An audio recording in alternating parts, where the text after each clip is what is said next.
Welcome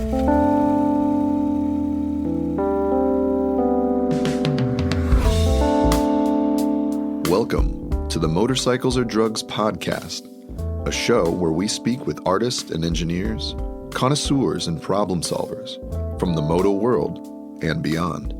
My name is Henri Boulanger. And I'm Gary Boulanger. Today's guest is Livio Suppo, former MotoGP team director who won world championships for Ducati and Repsol Honda during his 20-year career while leading legends Casey Stoner and Marc Marquez. Based in Monaco, Livio co-founded electric bicycle brand Thok in 2017 and adopted a boxer puppy named Spyder in late 2022, filling the void of international travel after leading Suzuki's final MotoGP season. Livio Suppo is coming up next.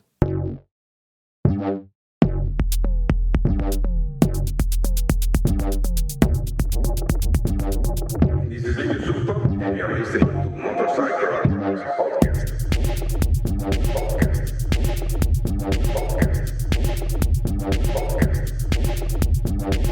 This is Livio Suppo, and you're listening to Motorcycle or Drugs Podcast.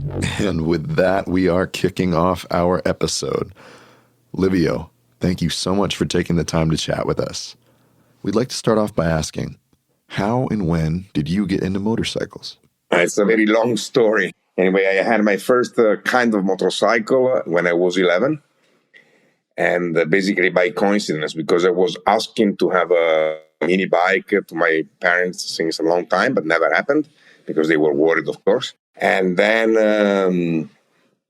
it happened that a client of my father didn't have money to pay, and he gave him a Moto Guzzi Dingo 50. That was a kind of moped, very ugly. And so I have a 3 years older sister. So she was 14, and in Italy is the time you can start riding a 50cc. So my father thought that this could have been a good solution for my sister. Of course, she saw the things, and she didn't like it. You remember the Piaggio Ciao in Italy was super famous. You never seen the moped Piaggio Ciao, like Ciao, you know? Mm-hmm. Like, if you Google it, it was an icon in it. It still is an icon. But anyway, so she refused to use this scooter in town. And so we had a house in the countryside, and we bring it there. And I start going off-road with this kind of moped. And that was my first motorcycle. We tuned it a lot, not for the engine, but for, the off-road tires and different fenders and blah, blah, blah. But of course, remain always a moped. And then after, I think, 1 year, I had my real first bike. That was a Montesa Cota 49, a trial bike. Super cool. And then from that on, I had mainly off-road because I've been doing also some races, but also always off-road, motocross or enduro. It sounds like you preferred the dirt to riding on the street. Can you tell us what drew you to off-road motorcycling? Because I started when I was 11, of course, it was impossible to ride on the road, no? So I started off-road. And then if you get a passion of off-road is something special. And then it remains to me. So I never rode a motorcycle on circuit.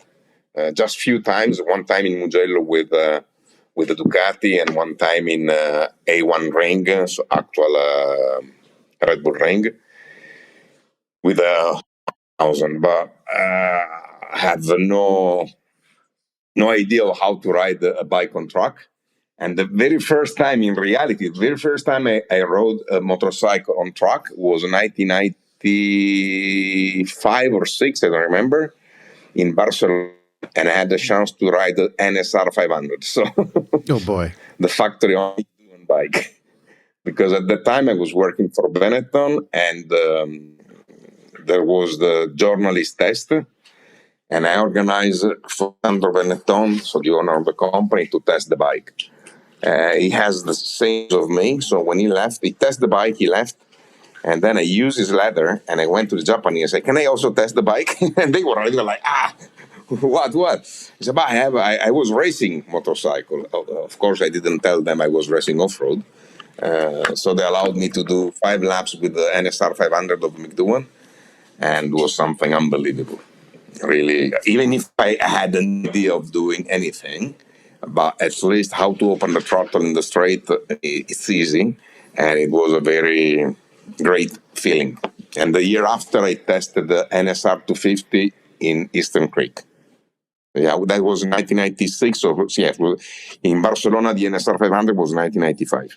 So that's my only experience on track with the. I've been working for motorcycle racing all life almost, but I had a very small experience directly. It's fascinating that you've been that close to the track for as long as you have, and yet there are probably weekend riders out there who have ridden on the tarmac more often than you.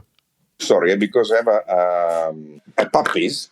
So sorry, but sometimes we have to manage this idiot here. No worries. Who is this? He's Spyder. Spyder. Is that a boxer puppy? Yeah. Say hello. Ciao. Ciao, ciao. Oh my goodness. He's 1 month with us. He's very cute. Still doing everything in the almost everything. Fuck off. Now, hopefully, because I went out with him before, so in theory, in a few minutes, he should start sleeping. Let's hope. So yeah, basically, I had. I was saying that I believe at the end of the day, not being a former rider or something like that, or somebody that spent since his youthness in the motorsport, has been a plus for my experience in MotoGP. This is my feeling. Because in this world, usually the team manager are former rider, former chief mechanic, or something like that. I mean, anyway, people that had only experience in this world. And I had a different approach because I did a university. I've been working for several companies before joining MotoGP. So I had the chance to get a different vision comparing with people that spend all their life only in racing. But that's my feeling. Basically, I started working in racing in 1995, and I was already 31. So I was not a young kid. I had already 5 or 6 years experience of work after the university, and it was, in my opinion, has been a plus for me. What sort of advantages do you think that gave you, or what perspective? Different vision, different perspective. If you have been living always a word, it is difficult to bring inside something different, While if you have several other experience, then you can, maybe you have more sensibility, or anyway, you have more knowledge of things, how can work things outside, and maybe there's something you can bring inside your world. It definitely seems like a lot of the work you do, which I think we're very curious about the role of a director, and we want to get into that. A lot of it is people. People see the bikes, they see the riders, they see the races, and it's speed, it's engines, and all this stuff. But so much of what makes that happen behind the scenes are those skills you're bringing into it. The conversations, the dreaming, coming up with something that isn't there. What if we did this? Bringing different people together. So if you could get into sort of what a team director does, because you've been in the game a long time, and I think a lot of people still may not know what a team director does in MotoGP. Yeah, first of all, it's funny, but I've been doing this kind of job in 3 different companies, and more or less every time I had a different name. In Ducati, I was MotoGP project leader, I think, or something like that. In Honda, I started as a marketing manager, and then I became team principal. And then in Suzuki, I was team manager. Basically, I did more or less the same job in everywhere. But in our sport, it's not like in Formula One. There's always a team principal. In our sport, depending on the organization of the team, they change the name. Anyway, my role has been always to be the responsible of everything except the technical things. So I'm not a technician. I got the university in business and administration, and I've been working in the marketing field before. So I have a manager approach. I'm not an engineer. Of course, after many, many years of working close with engineers, I understand a little bit more now, but far away from me to say that I'm a technician. And I prefer always to underline it and not to speak about technical things because I don't have the knowledge to say something that makes sense. So at the end of the day, when you have, of course, the technical part of a team is crucial, but especially in motorcycle racing, more than in Formula One, everything else is also very important. The rider is the most important part of the game. And so it's very important to choose the right rider, to manage correctly the riders, and trying to make him happy. This is a Spyder that I was thinking he was going to sleep, but hey, amico, basta. Okay. And 1 second, stop. Basta. Oye, amico, siamo finite. Basta. Adesso dormi un po'. Okay. So it's very important to build up around the technical side everything else. It means the riders, the sponsors, the team, the relationship between, for example, in Ducati, I've been involved also in the link between the company and the team. Because Filippo Preziosi, at the time was the technical director of Ducati Corse, he's on a wheelchair, and of course he cannot come to all races. So I had to try to help him to better understand the situation. Because, one thing is to be at home and to receive all the report. But one thing is to have somebody that can try to explain you what's going on. And I think this is also part of the team manager job. Let's call it team manager, this role. Sure, yeah. Yeah, that is interesting for such a technical profession, that idea of sort of leaving it to the folks whose job that is. At home, we see the crew with their clipboards and headphones watching the race just like we are, and I've often wondered what's going through their minds and what they're saying to each other. Well, in motorcycle, we have we can speak with the team, not of course with the rider, but during the race, there's not so much we can say, except there's something particular, and then you want to tell the mechanic to show something on the board. But sometimes we joke because at the end of the day is also a way to decrease the tension. In Formula One, they because they can speak with the driver, it's the communication is much more important. In motorcycle racing is different. And personally, I hope they will not introduce the possibility to speak with the rider. It sounds like it would change the dynamic a lot, bringing it closer to the Formula One model. With MotoGP, it seems like there's a lot of preparation, and then you send off your rider and sort of hope that everything goes according to plan. There's no pit stop. Pit stop is crucial in Formula One. We don't have it. And therefore, what can you tell to the rider? Sometimes you can tell that somebody is coming quickly, more quick than you can show on the board. But at the end of the day, I think could be dangerous also for the rider to receive. On a car they are sitting, and they just move the legs and the arms, not that much. On a motorcycle, they jump on one side to the other always. So maybe on the straight, but even in the straight for them is not easy because they need to keep a very aerodynamic position. I personally believe that there is no need. Sorry, it took my jacket. Oh! is a disaster. So at the end, I think MotoGP and Formula One are totally different. I prefer motorcycle racing because, in my opinion, is more spectacular.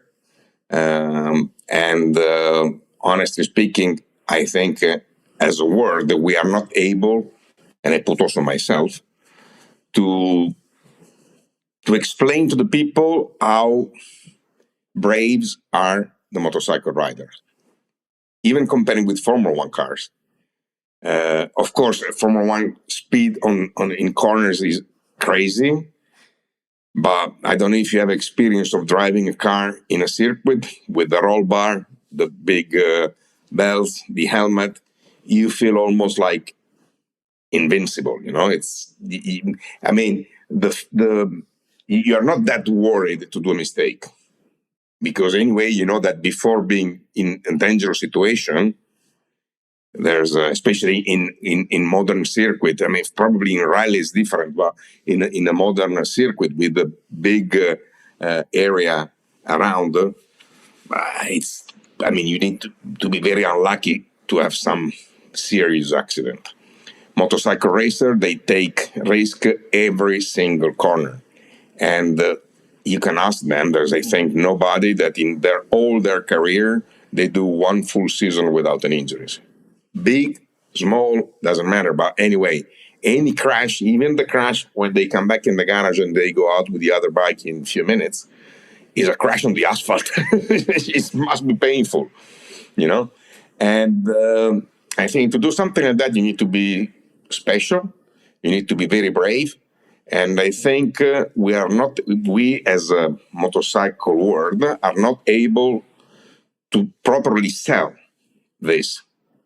I think people that have no passion for motorcycle, they don't realize how big heroes are these guys.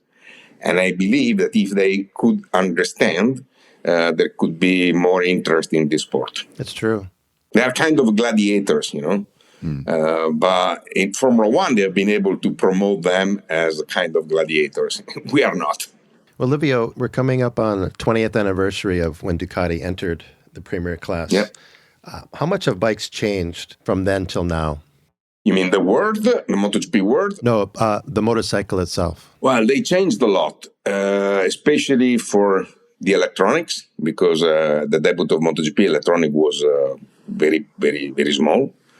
So now they can control many more things, like the anti-wheelings at the beginning didn't exist. The traction control was not as accurate as it is now.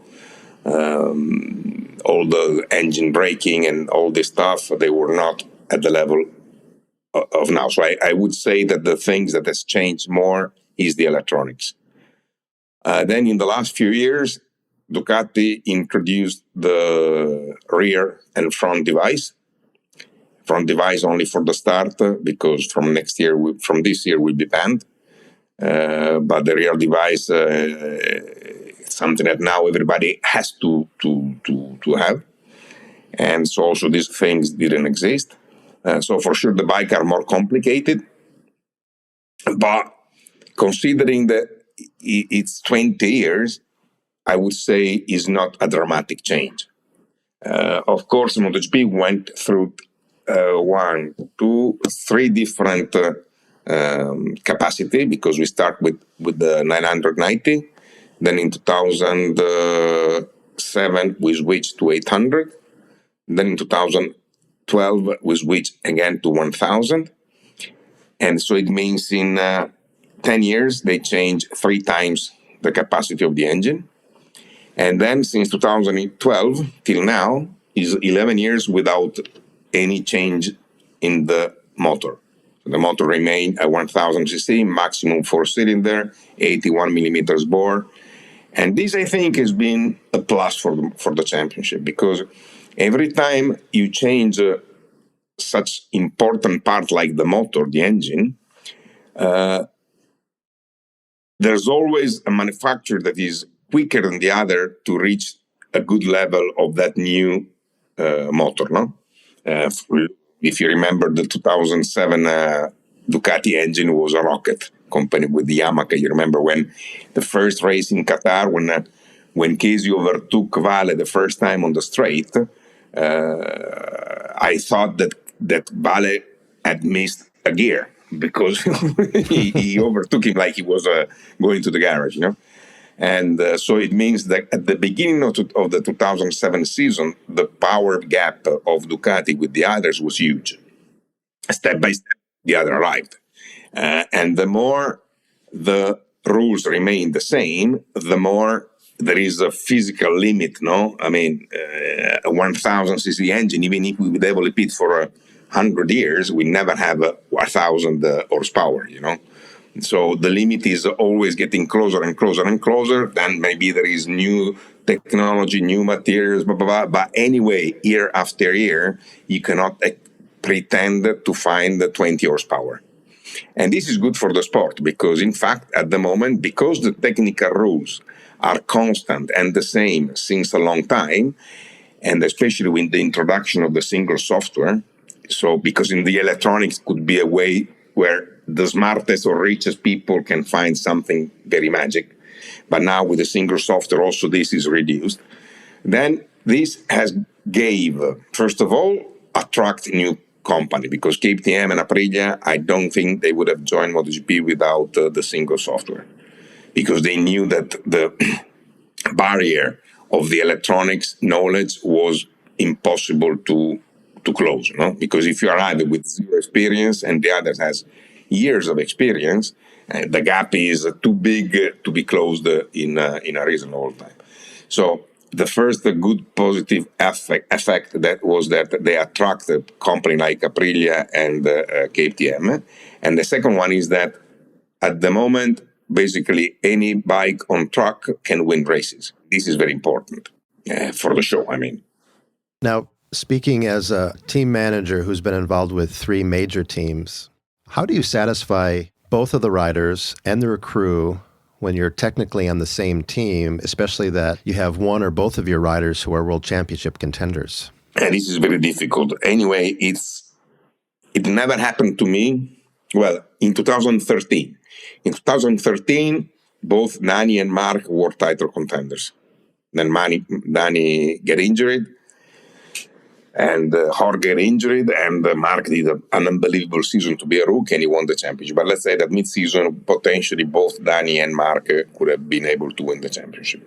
Of course, it's not easy, but we didn't arrive till the end, So I don't have experience like it happened a few years in Yamaha that when there was only maybe 4 or 5 races to go, only Vale and Jorge could have been world champion. This must be very difficult to manage. But in more than 20 years, unfortunately, it never happened to me.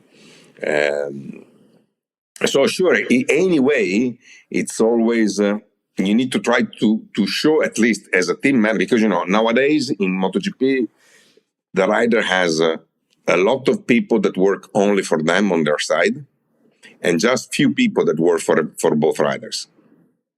So let's say that this kind of balance is up to few people.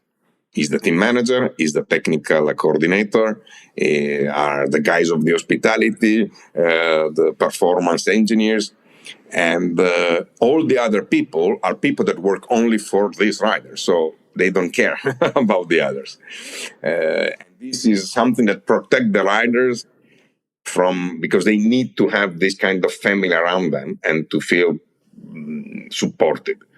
And of course, the team manager and the other one they have the responsibility to try to avoid that one of the 2 riders believe that there is no support for him. But it's also true that, for example, in my career, I've been lucky enough to work with riders like Marc and Casey. When one of the 2 riders is like that, the other one somehow understands that if that one wants something, the company will try to make him happy more before make happy the other.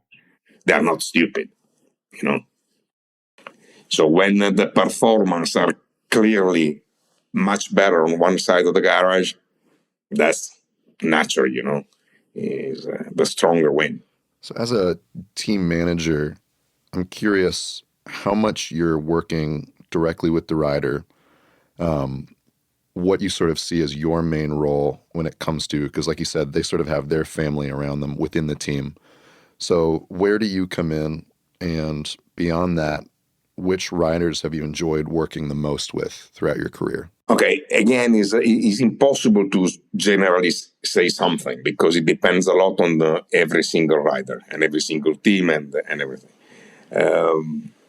For sure, one of the riders I've been working with more pleasure was Nicky Hayden. Nicky was a fantastic guy, a hard worker. I was the one to push to have him in Ducati because I wanted, after the disaster season of 2008 with Melandri, I pushed the company to have a rider that was the kind of reference for the technician, because you remember in 2000, already in 2007, but even more in 2008, only Casey was able to be fast on the Ducati. So we needed a rider to be the reference of the bike. Doesn't matter if Casey was winning races.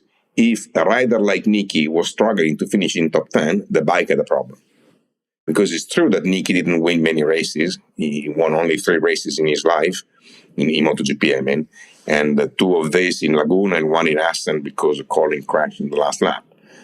So Nicky was a world champion, was not a serial winner.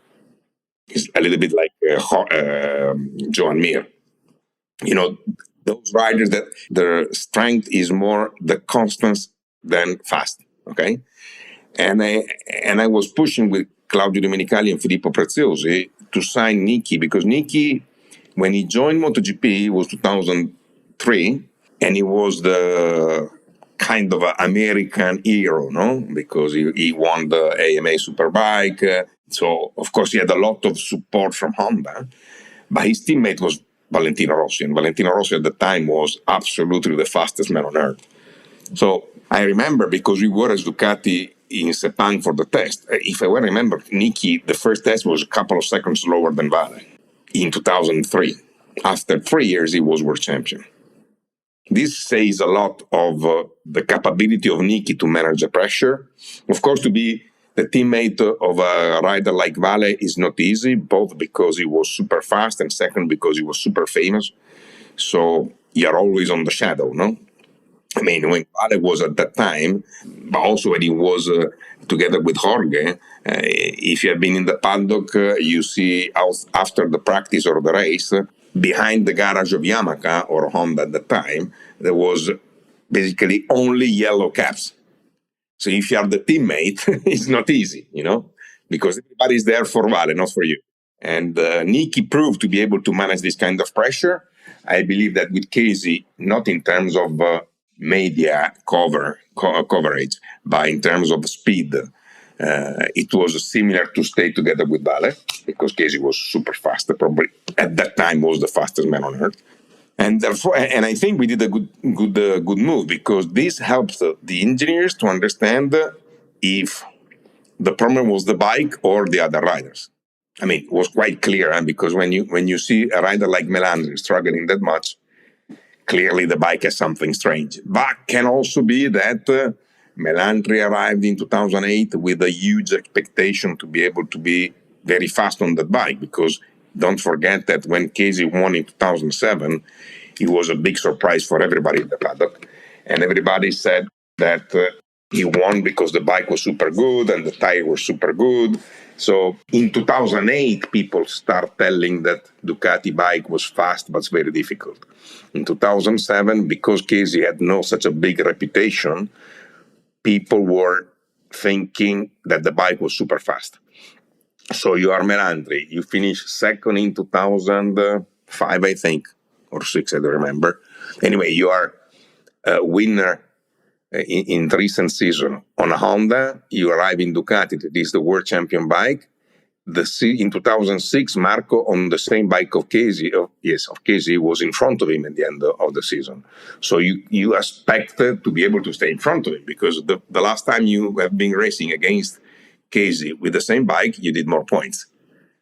And then you arrive and you find out that bike has something special, but super difficult to find. and was a disaster. So it was clear to me that it was not enough to have only Casey super fast. We had to find a solution to have also other riders not able to win the championship maybe, or races, but at least to put the bike in top 5. Because Nicky on a Honda was always on top 5, if not better, no? And that's why I think was a good move. Anyway, so with Nicky I had a special relationship, and then we also, when I left, we remain friends, and he was a very special guy. But everybody has his different character, no? For sure, Casey has been more difficult to manage. Marc, easy to manage for all the PR activities. He understands that he's part of the job. Other riders don't understand, and they hate, and this is the biggest headache of a team manager when you have to try to convince a rider to do something he doesn't want to do. And again, it's because they are humans. Everybody has a different approach, and sometimes you do your best, but you cannot create a good feeling, because I mean, this is normal, I think. So it's normal that you can be professional always. You have to be professional always, but you cannot pretend to become friend with all the riders you work with. By the way, I always try to avoid to become friend while I was working with them, because at the end of the day, if you are the team manager, you need to be on the side of the company. And sometimes the side of the company and the side of the rider are not on the same side, especially when you speak about renewal of the contract or other stuff, Yeah, there's certain realities to the job that you kind of have to keep in focus. It's interesting hearing about Ducati and the bike from the team side, because I think as a spectator, you kind of hinted at this. There's always sort of talk where people think, oh, the bike is super fast, but there's sort of a myth that sort of surrounds the machine, and people think, oh, only so-and-so can handle it, or, oh, the Ducatis are super fast, but no one can tame it.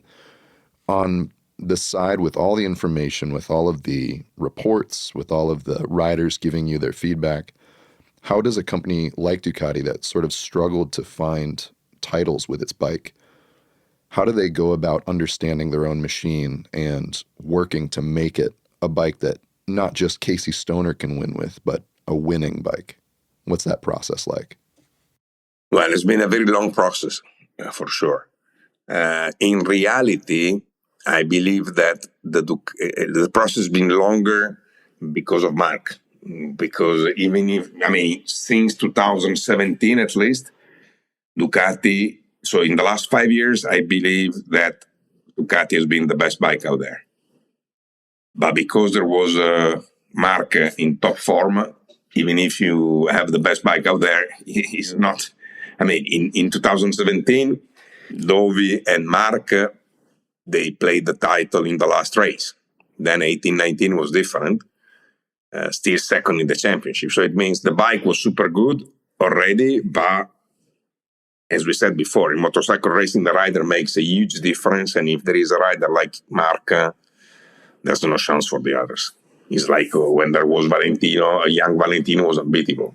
So probably in this moment, let's hope that Marc is totally back and he can fight for the championship. But if you think in the last 4 seasons, there have been 4 different world champions: Marc, Johan, Fabio, and Pecco.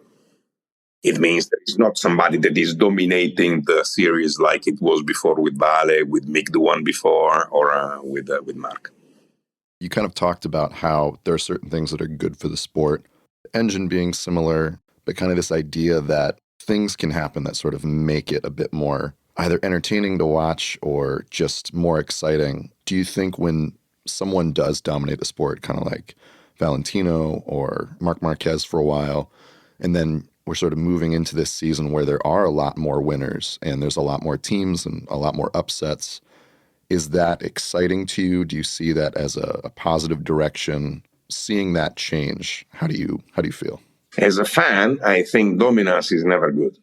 Of course, it's good for the one that is dominant, and somehow has a positive effect because the serial winner they become heroes, no? So they attract more the people. But it's also true that speaking about Formula One, in the period where Mercedes and Hamilton were winning basically all races, the championship half season was already gone, so you lose interest. People lose interest. If the championship is dominated like that, it's difficult. So I think it's better if there is more balance and more unpredictable situation. But at the moment, what we a little bit miss is some big character. Actual riders, if you take away Marc and a little bit Fabio, they are super fast rider, but they don't have that kind of extra quality that Valentino had, for example. I mean, MotoGP, I think nowadays, now the MotoGP world realized how important was Valentino, because he was the only one to be able to let people speak about MotoGP outside the motorcycle world. And this is, for example, you are American, and you know better than me that Formula One has been trying many, many years to be strong and famous in America and never succeed. Since, what's the name of the new owner? The American company. Liberty Media is there. Bam! Formula One in America is a big event, no? And not only in America, is growing a lot also again in Europe, where it was suffering a lot. I have a daughter, she's 20 years old, and she told me that a lot of friends start following Formula One after watching Netflix. This is something that for people of my age, I'm almost 60, it's unbelievable, no? I mean, how many years of history of Formula One, and you need a TV series to become famous or to attract people. But, we live in a world that is different from 20 years ago. Unfortunately, motorcycle racing has been always managed as a sport for fans. Mm-hmm. Yes. Has never been managed as an event. And I think Formula One was a little bit like that. And then with the American approach, changed a lot. I was speaking with another journalist a few days ago. And the Americans are super good in selling their things. If you go, I remember the first time I went in Los Angeles and I went to Rodeo Drive. After, of course, watching the famous movie, what's the name? Pretty Woman. I cannot believe. Yeah, because a Pretty Woman and the sheen of the actress that goes buying things is very famous. And I cannot believe that was Rodeo Drive. Because honestly speaking, Rodeo Drive is not that nice. It's how much? 1 kilometer of a nice shop. That's it. The buildings are not that nice. I mean, Via Monte Napoleone in Milan is 1,000 times better. But in the world, everybody knows Rodeo Drive because of a movie. Or the Hollywood Hill. The first time you see the Hollywood Hill in reality, you cannot believe. Because the way they film and the way they've been showing this hill for years let you think that this is a wonderful place. In reality, it's nothing special. So in Europe, we are not that good to promote what we have. And I believe in Formula One in this moment is a clear example of how Americans are good in promote something. Speaking of Formula One, when they had it in Miami last year, they built out marinas to make it look like you're in Monaco, but that you were in Miami, which is also, you zoom in on it and it's nothing special, but they gave the appearance that this was Monaco, right?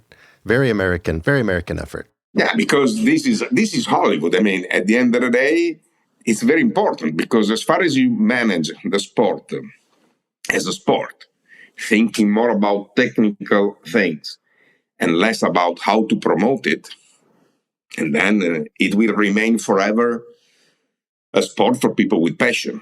But if it remains like that, is a big problem because unfortunately, young generation are not that much attracted by motorcycle nowadays. I don't know in America, but in Europe and in Japan is going down. I mean, the average age of customers of motorcycle is not that young. And this is a problem for the future because in 20 years' time, who the hell will follow MotoGP if we don't change this instead of a sport in an event, It's interesting. You started this interview talking about how you brought this other experience, this marketing experience, business experience to this sport.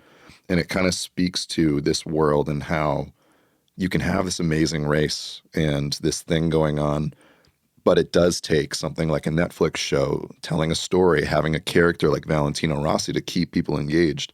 And that's an interesting balance where you're balancing good racing and there's nothing wrong with it, but you still need to bring the people in. Yeah. And that's why, sorry to interrupt you, Sure. That's why I believe that the sprint race is not the solution. This season, there will be the sprint race on Saturday. Why? Okay, for TV it's more interesting because the people that love MotoGP now will be happy. So for them it's good. But think about it. Do you think this will bring somebody that didn't watch MotoGP race before to watch the MotoGP race because there is another race on Saturday? They don't know what the hell is a MotoGP race. So it's not that if you give them twice, they understand.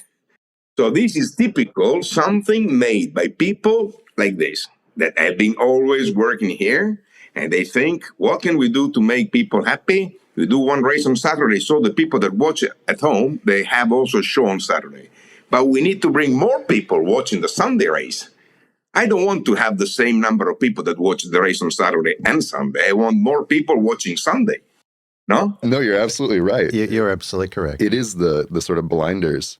It seems like, especially this past year, a lot of articles pop up where people sort of come to you to get your take on what's happening in the sport, in the paddock.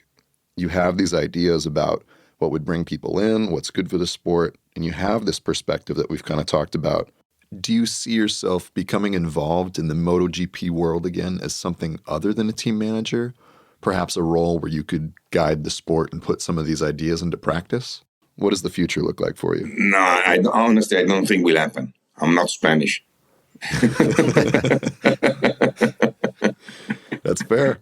No, honestly speaking, I'm 58. I think MotoGP need young ideas. I'm probably too old to understand what young generation needs, you know? And because I love MotoGP, has been my life for many, many years, I really hope somebody will be able to switch this from a passion sport to a big event because he deserves it. I mean, think about from a TV point of view. A Formula One race lasts about 2 hours, right? It's long. I mean, 2 hours in front of the TV is a long time, especially in summertime. If there is a nice day, and they still race at 3 now, maybe Formula One instead of 2. Basically, you lose all the afternoon because you want to see before the race some interview and blah, blah, blah. And then you want to see the race. And then maybe you want to see some comment after the race. And then the Sunday afternoon is gone. If you have a wife or a girlfriend, maybe she's not that happy. MotoGP is much shorter. It's 45 minutes. Bam. In theory, could be easier to have a lot of people watching MotoGP because it's simply the format is more TV adapted, no?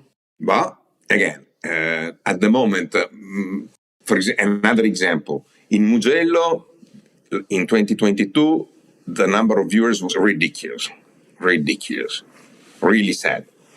And people start telling, the price of the ticket was too high. Then you go Monza, you see Monza, and the price of the ticket sure was higher, and it was super crowded. So again, even €5 could be too much if nobody care.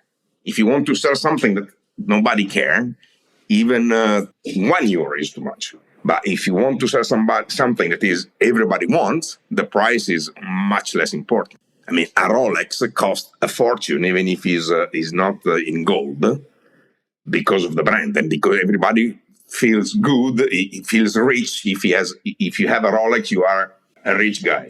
No, it's a status symbol. And I'm pretty sure that the margin of Rolex is pretty good. Because at the end of the day, they produce still watches, can be very precise or whatever, but sure the margin is super good. Because they've been able to build up a super strong brand and sell not a watch, they sell a dream. They sell a status. In Italy, as soon as a normal guy make few money working, buy a Rolex. Because it's, if you have a Rolex, you arrived. It's like, this is the same with supercars and stuff like that, And in the events, it's different. But if you think about it, at the end of the day, it's very similar. You need to have to create something that people wants to be there. Monte Carlo Grand Prix is something special. Once in your life, you want to go there. The 24-hour Le Mans is an event. I mean, if you have passion for for car racing, you would like to go at least once in your life to see the 24-hour Le Mans because they are brand, And MotoGP, unfortunately, is not. Now, everything we've talked about has been an outdoor pursuit. And the fact that you pretty much closed the door on the chapter of being involved with MotoGP. I mean, also, one quick question before I ask my other question.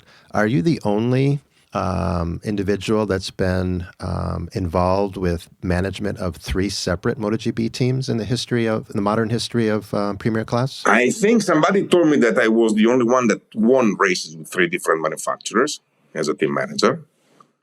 Not sure if somebody else did the same. I mean, working for 3 different... In MotoGP, maybe not. But maybe I'm wrong. Yeah. Because probably there's somebody like some teams, satellite team, that has changed different manufacturers. That's true. But not working directly for the company. I mean, honestly speaking, because in Yamaha, Lin Jarvis is there since a long time.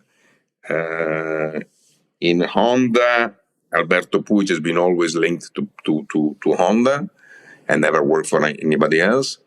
In Massimo Rigola comes from in Aprilia, but comes from Ferrari. No, probably yes. Mm-hmm. That being said, you've also accomplished so much with the riders that have won the championship.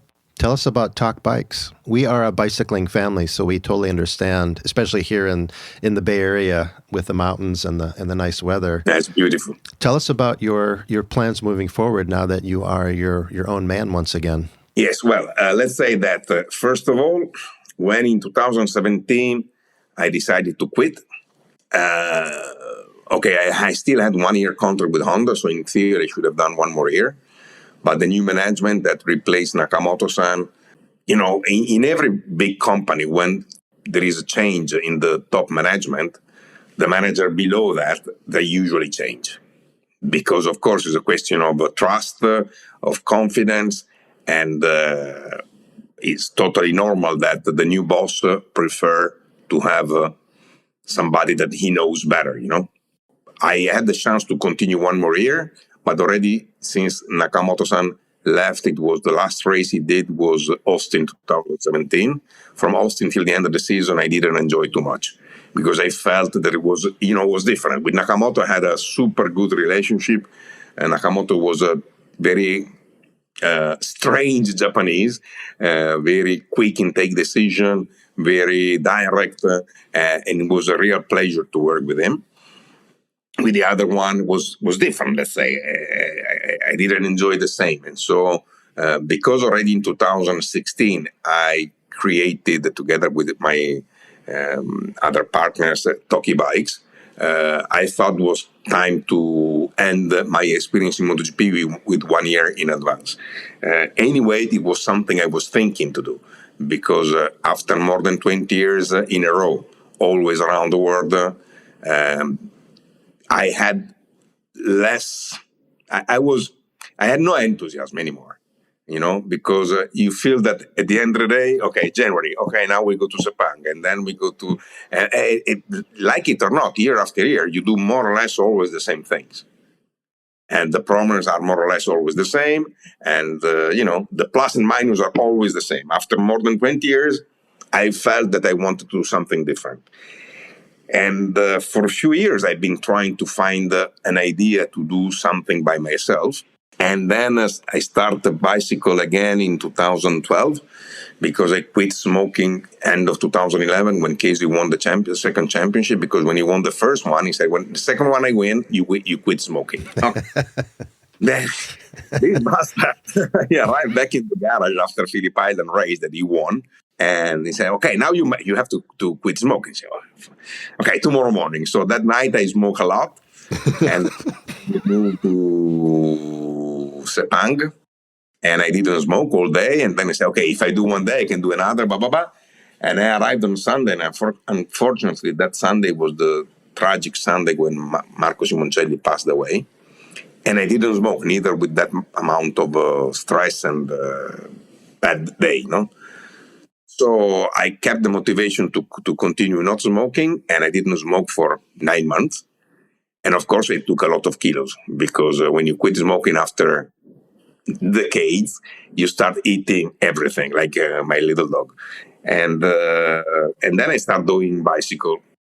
And because when you travel that much, it's almost impossible to have a regular base of training, you know, because especially when you're around 50 years old, if you go bicycle once a week, is not enough. You should go at least 2 or 3 times, at least, to have a reasonable level that allows you not to kill yourself every time you go out, especially on a mountain bike, because on a mountain bike, you go up and down.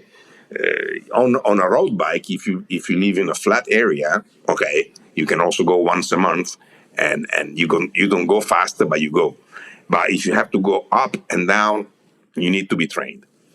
So I've been trying to get trained. I also took a push bike on track to try to train during the race weekend. But of course, I did a few times.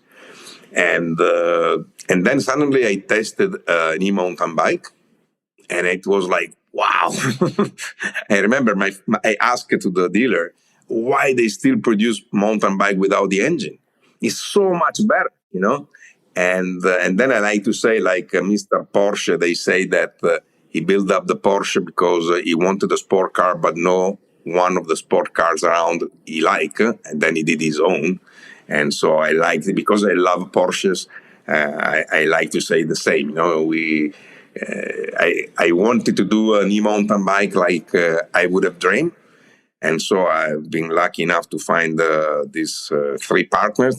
2 are 2 entrepreneurs in Piedmont, and the other one is Stefano Migliorini, is a former BMX world champion and downhill pro rider. He's the first Italian that was racing for an American bicycle company, Giant. And he's the CEO of the company now because he's the one that has the experience of this world. And so it's been so far a very interesting experience. I never been really involved in the day by day because, of course, as I said before, I'm not an expert of bicycle. Stefano is. So I've been always more involved in the idea to create the company, in the connection to start working with, for example, Aldo Drudi, that is the designer of our bicycle, or to have testimonial. Tony Bow was our first testimonial, or to close the deal with Ducati. So I'm more in kind of I'm one of the owner of the company and the one that has. Some strategic advice and connection. And that's why I was in the position to accept Suzuki role last year, because after 4 years, the feeling that we said before that I was full of traveling so much was not anymore there. And in fact, last year I was super happy to travel a lot. In the last few years of MotoGP, 15, 16, 17, I was not that happy to take a flight and go. Last year, I was happy, maybe also because during the COVID time, we didn't travel a lot, nothing. Right. So after 4 years of basically no flight, you don't feel bad if you have to do it again, you know?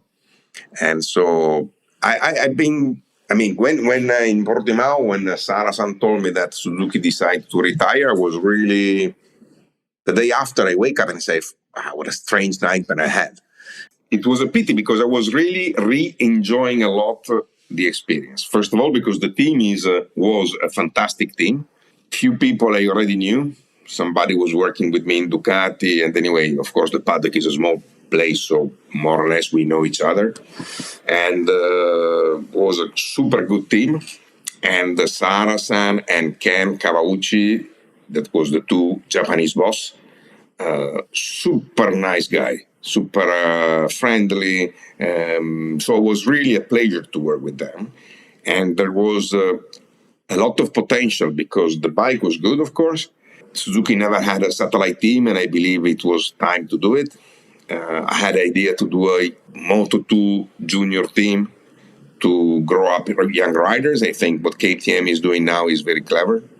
They have Moto3, Moto2, even if they don't produce anymore the bike, but they paint a calyx with a KTM color and use it to bring young riders up. And I think all manufacturers should try to do something like that. So I had a lot of ideas. In these 2 months from when I signed and in Portimao that I knew that was finished, I was full of enthusiasm. And there was really, I believe, a lot of things that we could have done. But unfortunately, was not possible. But has been anyway has been a pleasure to come back in MotoGP at least for 1 year. The highlight of winning 2 of the last 3 races with Alex was very classy. In addition to bringing Danilo Petrucci on as a backup racer, that was very classy, especially when you were told by Ducati to wait until Moto America finished, right, because he was in the hunt. Yeah. I think there was a lot of happiness in the U.S. amongst us Petrucci fans when we saw him wearing the Suzuki blue. Again, it was despite the sadness of Suzuki leaving MotoGP. I think you definitely put your DNA and your fingerprints on how the season wrapped up, and there's quite a lot to be proud of, I would think. Thank you for the nice word. For sure, I'm proud. Honestly, I'm really proud. Was not easy because at the beginning it was a shock for everybody. And, it's difficult to keep the motivation until the end of the season for everybody, from the riders to the mechanics, But I think we have been able to do it. And again, I will never thank enough the team because they have been super, super professional. And if they had a good reputation in the paddock, it was not, there is a reason. They were a very, very good group of people. And what makes me happy now is that basically everybody found a job, including Ken Kawauchi. Yes, I was really concerned for him because he was such a phenomenal technical director. But with Repsol picking him up, that's what they needed. I never thought it would happen, but that was... that's why. I mean, super happy with him because he has been working in racing all his life. Even when Suzuki retired at the end of 2011, he remained in the... But, at that time, they retired saying, we stop, but we will be back. Because they didn't have the 1000 ready. So there was... the switch of the capacity of the engine in 12. So they dedicate 12, 13, 14 to develop the new bike. So Ken and other few guys remain in the company working for racing. Why, for example, Sara-san went in production. It means that without racing, Ken in Suzuki was desperate because he didn't want to go working for production. And so I'm super happy that HRC signed him. And I assume, because I don't know exactly, but I believe his job will be the technical director on track. It means he will not be the one that will design the new bike. First of all, because he arrived a few weeks ago, so it's impossible. He can do it for this year. But he can be the link between the team and the company, working together with Kukubu-san, that is the big technical boss of HRC. And because they have a good relationship, I think this will help a lot Honda to push in the same direction, everybody. That I believe, again, I was not there, so it's just my assumption, was the biggest problem they had in the last few years. Because from the people at home and the people at track, they had different ideas.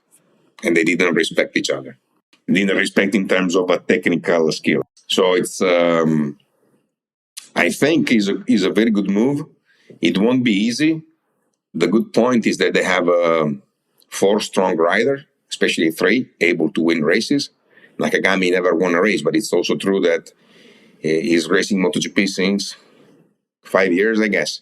Let's say that probably are the worst 5 years of Honda in MotoGP. So he's not being so lucky to be there in that moment. So let's probably also Nakagami has the potential with a competitive machine to fight for the podium. And this is important because, of course, as we said before with Nicky, let's assume that Marc is totally fit and start winning races. But if Alex, Johan, and Nakagami struggle to finish in top 10, the bike has a problem. And I believe Ken and Kokubo-san knows it. Beyond work, what do you hope to gain this year? I saw when you sent me the email, and I thought about it. I think at the end of the day, the most important thing is serenity, because you can go even through very, very difficult time, but if you got serenity, you can manage it. You can be the richest man in the world. If you don't have serenity, you can be desperate. No? So I think at the end of the day, the most important things I would like to have is to keep this serenity I have. Did you find your way there while managing all these crazy racers and all of this hubbub and traveling around the world, or did you find it more recently when you had a little bit of time to think and sort of look within? Well, let's say it's something that you need to work on it. It's difficult you can have 1 month in which you feel very good and maybe the other one not, because it's not so easy to be always in a good mood, no? There's a lot of things that can happen that can change your mood. But I always try, one of my first boss, when I was at the beginning of my working experience, I remember when we were in trouble, we had some problem to solve, I said, wait, try to be 200 meters on top of the office and watch now. There's everybody walking back with the car. Everybody crazy for what? So sometimes you need to try to step back and see what's really important, to be healthy, that the people around you are fine, and to have something to eat every night and a place to sleep. Once you have this, you should be happy. Of course, it's very difficult to do it, but sometimes you need to step back and try to think about these things. So if I step back and I see my life, I'm 58. I've been lucky enough to do a job that I've been loving for many, many years. I've been lucky to have a job that was a kind of job that is reasonably well paid. So I'm not rich enough to stop working, but anyway, I've been lucky. If my sister wants to go to do a master somewhere in a few years, I will be able to do it, and so I can be happy. Now I also have the little boy here that destroys everything. So That's wonderful. And you live in the part of the world too, much like where we are, that it's just it's a visual delight, and you're able to enjoy your outdoor pursuits. You're in Italy? I'm in Monaco in reality. Monaco, okay. It is even better because the weather here is unbelievable. Yeah. Today I went with the scooter with just a gilet. God. Oh, nice. Yeah. Even here, it's very, very cold right now. So that sounds amazing. Really? Now here there's a small area from Nice to San Remo in Italy. Is let's say 20, 30 kilometers of costa. This microclimate is unbelievable. If it's sunny, even full winter, you can go bicycle with shorts.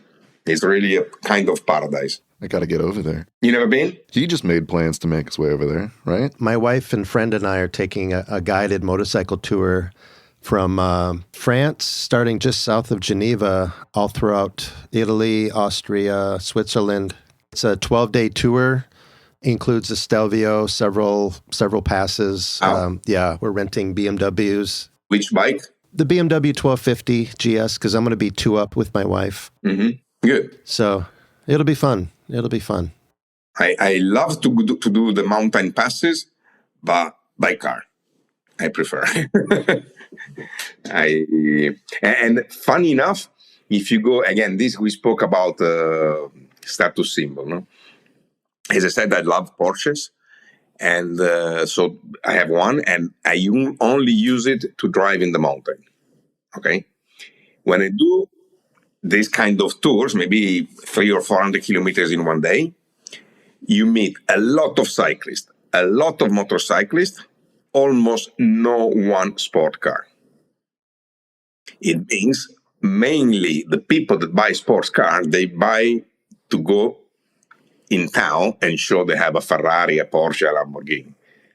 They don't really buy it to drive. And in fact, if you look at the new the 992 is a wonderful car, but to drive in the mountain is too big. Right. Because because they don't sell any more sports cars. They sell a status. Exactly. And in fact, they put the brand on the SUV and they sell millions because... Yeah, we see a lot of those around here, and they started popping up, and I was perplexed at first because I was like, why would you want that? But half the time it's someone's spouse, or it's exactly what you say. It's so that they can drop their kids off in a Porsche. Yeah. I remember when Porsche showed the first Cayenne, I was like, nah, the first Cayenne diesel, how Porsche can do something like that? Again, and this is another good example. When Porsche did the 996, that was the first liquid-cooled car, the purest Porschisti, the owner of Porsche, were desperate. This is the end of Porsche because it must be air-cooled.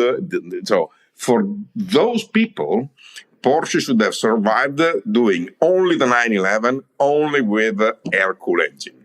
Porsche would have been bankrupt probably 30 years ago. So, and we said before, if you try to speak and you listen only to the core fan, you don't do the right job for your business. Because those core fans get older, they get set in their ways, and it's like you said, at a certain point, you have to look, whether it's getting new riders, having that Moto2 team, and just thinking about the future, or finding new fans and going where they're at, whether that's Netflix. I give you another example of how motorcycle, Dorna is spending a lot of money in the last few years for something very important. To try to find young riders that comes not only from Italy and Spain. That is one of the biggest problems of MotoGP. This season, out of 22 riders, if I'm not wrong, 16 are from Spain and Italy. This is ridiculous. So what they have done, they have done the rookies, the Red Bull Rookies Cup, they have done the Asia Talent Cup, and this is paying because, again, some young Japanese riders that disappear. When I was young, in 125 and 250, there was a lot of Japanese riders. In the recent season, nobody. Now there's Sasaki, there's a few of them are coming, and all come from these things. It means they are doing a good job. What I think is totally missing is the federation, because the federation should be the one that has the responsibility to understand how to grow up the sports worldwide. And in this case, technical rules are very important because, unfortunately, motorsport is not only dangerous, it's also very expensive. And you cannot pretend that how many family can spend, for example, in Italy, I think if your kids wants to do the Moto3 Italian Championship, you need at least 100,000 euro budget. 100,000 euro budget for a kid is, how many family can afford it? Mm-hmm. Right. On top is dangerous. So even if you're rich, your wife will try to kill you before you do it.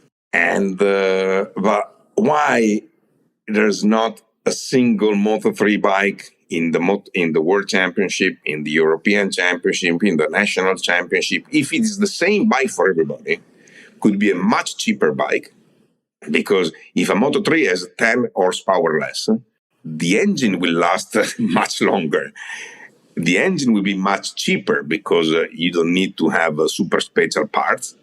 And it means that you could use this bike from the national to the European to the World Championship. Mm-hmm. Longevity. But again, if you speak with people of this world, they say Moto2 is a disaster, it's not good because it's not a prototype, because it's a single engine rule. if I was the federation, Moto2 becomes single bike, not single engine. Because what is the need to have Kalex, Boscoscuro, a few years ago, Suter, that produce different chassis?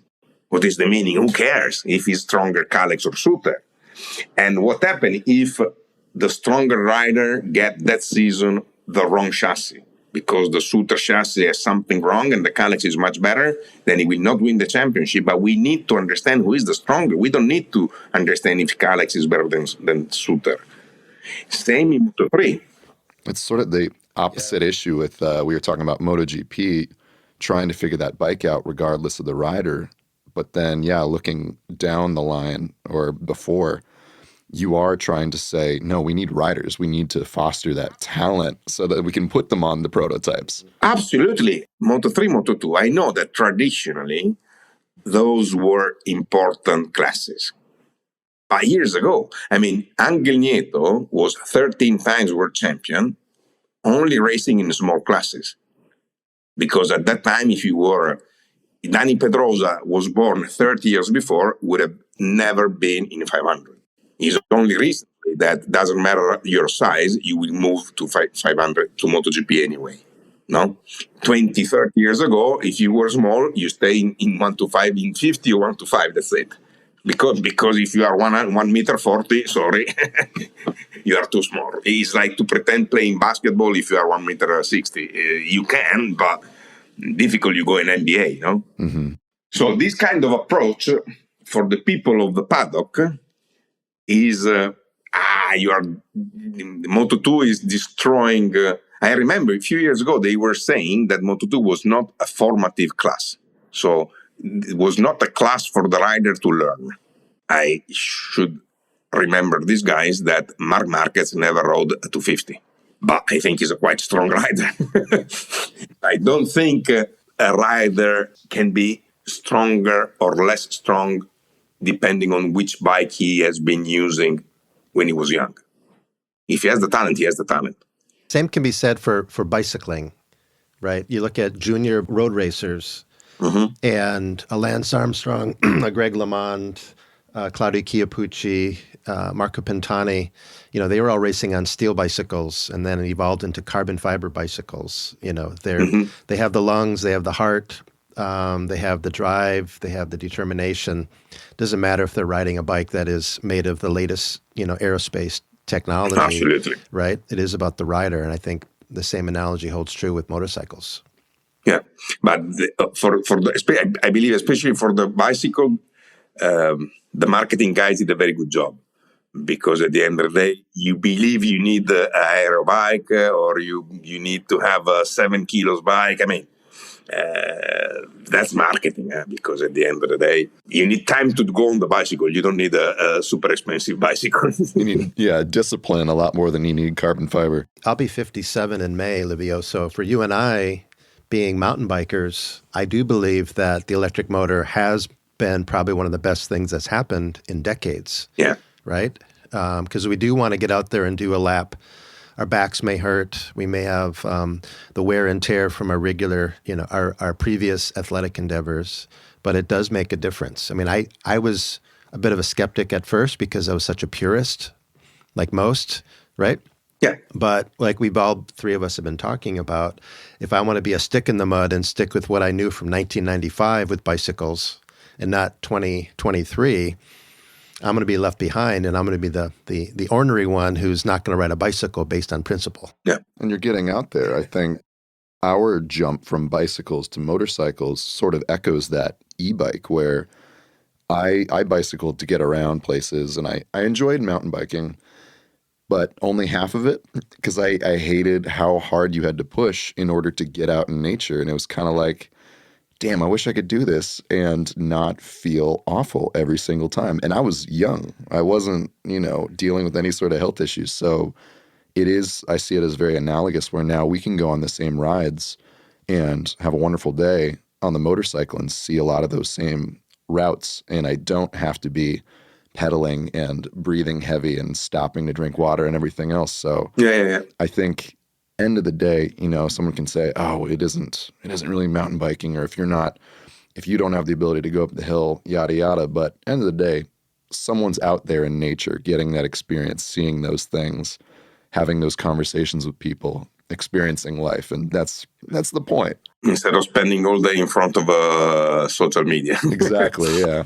So I'm all for it. But again, it's a good example because, again, if you 10 years ago, even 5 years ago, you spoke with a purist cyclist, they say e-mountain bike were total disaster.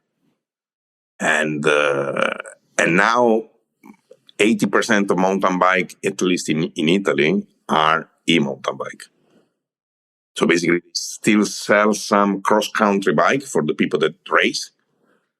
But otherwise, the stump jumpers, that was, I think, the most common specialized, is becoming the Turbo Livio. Right. Because not only the 50 years old guys wants a mountain bike, but also the 30 years old guy understand that with an e-mountain bike, you can have any way more fun because you can go uphill in places where you cannot do without the motor, and you can go out with people with much more physical condition and still have fun.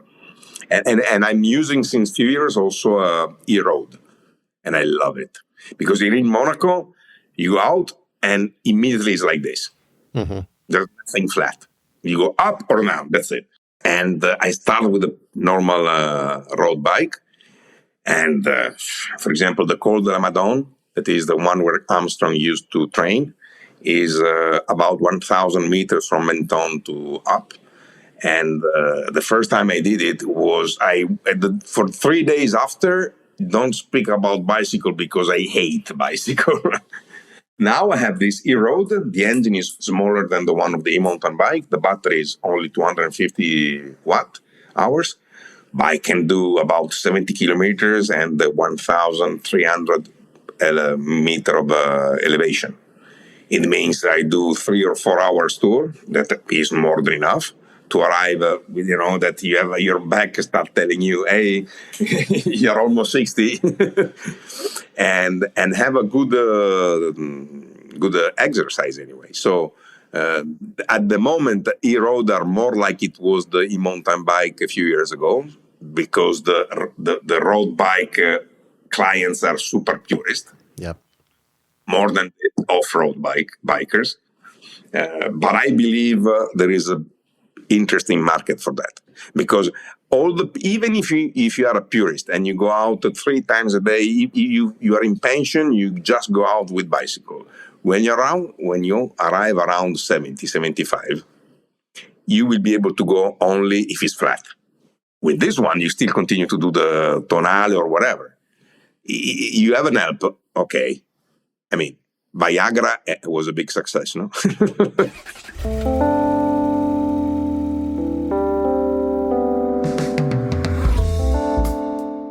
The success that he had within 3 years of leading the team at Ducati, that's pretty unheard of, even now. But the big eye-opener for me was him not being a road motorcyclist like we are. Yeah, hardly ever. And, I kind of expected some origin story about, carving it up on Italian roads or something. But, yeah, one of the first times he rode on the street was, on whose bike was that? Oh, when it was on the track, it was Mick Doohan's. Yeah. Multi-MotoGP world champion Mick Doohan's Honda machine because Livio was working for Honda at the time. Why not? Yeah. It was a great talk with him. That was a really fun episode to get back into it. I agree. I look forward to doing the same with many more.